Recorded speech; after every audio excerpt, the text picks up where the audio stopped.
Okay, so welcome to the course. And the first thing we're going to do is to introduce the basic tool we use for making conscious decisions about your time. And that's really the essence of this whole course, is giving you the tools and approaches so that you are not unconsciously just rolling through your day doing things that have been put on your calendar.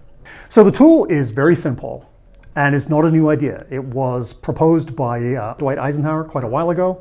It's called the Eisenhower Matrix, and it was popularized in a book by Stephen Covey called The 7 Habits of Highly Successful People. So it's been around and it's simple, but it does provide you with a tool for making pretty subtle conscious decisions about how you use your time. So how you use it, particularly in the context of a tech company, which is very fast moving, lots of stuff happening all at once, is important. So let's look at it. The matrix forms its quadrants by separating importance and urgency.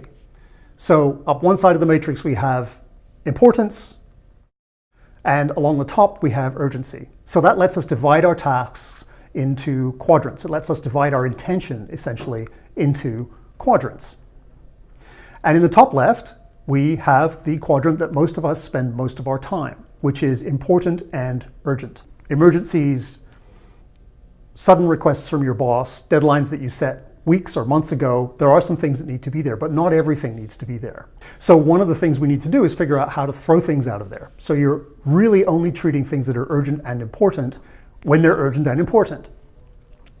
The second quadrant, which we really need to pay attention to, is the quadrant of things that are important but not urgent. This is all the strategic work.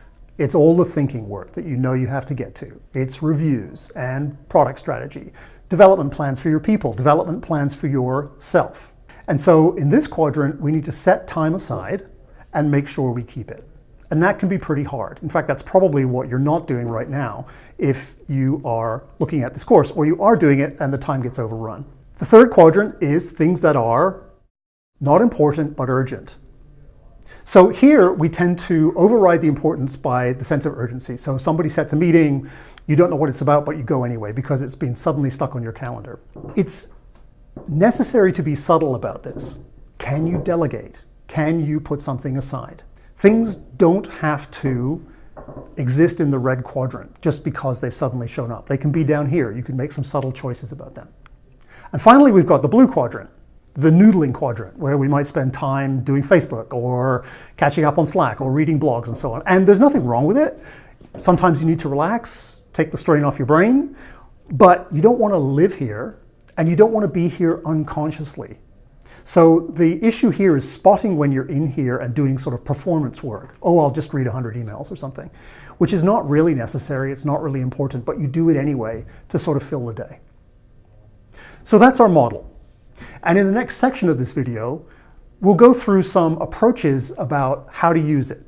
As I've said, it's a pretty simple model, but using it requires some subtlety and some determination.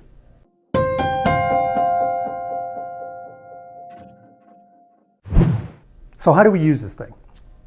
The literature says, the books say, you take all of your tasks at the beginning of the week and you put them in this thing, and then you do them according to where they are on the matrix. Which is fine if all the tasks you're going to do in a week show up on Monday morning and then you do them through Monday through Friday, but I personally have never had a job like that, and probably neither have you. So how do we use it? Well, the way to think about the matrix is as a lens that you look through to make judgments about pretty much everything that you spend your time and your attention on. So emails, maybe you label them according to where they are on the matrix. Calendar invites. You don't just take calendar invites. You decide where they live in the matrix. If it's urgent and important, genuinely, then you do it. Slack messages, email conversations, text messages. They can all be viewed through the lens of this matrix, which allows you to make conscious decisions about what you should do and what you shouldn't do. So, some specifics. The first is how to deal with the red square, the urgent and important square. And the issue there is to be ruthless. Be absolutely ruthless with your definitions of urgent and your definitions of important. Sharpen them. because everything that you see in your day is likely to feel urgent and important. So bias yourself towards not having things in that square, towards doing something else with things that look like they're urgent and important. Primarily, you can put them down into the urgent but not important square, which means that you can perhaps delegate them, which has the double effect of helping somebody grow on your team, as well as splitting up some time for yourself. You could perhaps go to a meeting for 10 minutes instead of an hour. You could question your calendar invites to see whether or not they're really necessary. All of the time you are making a conscious choice to move things out of the red square and into the blue one, where they will get done, but they will get done with less impact on your calendar than if you had just done them straight away.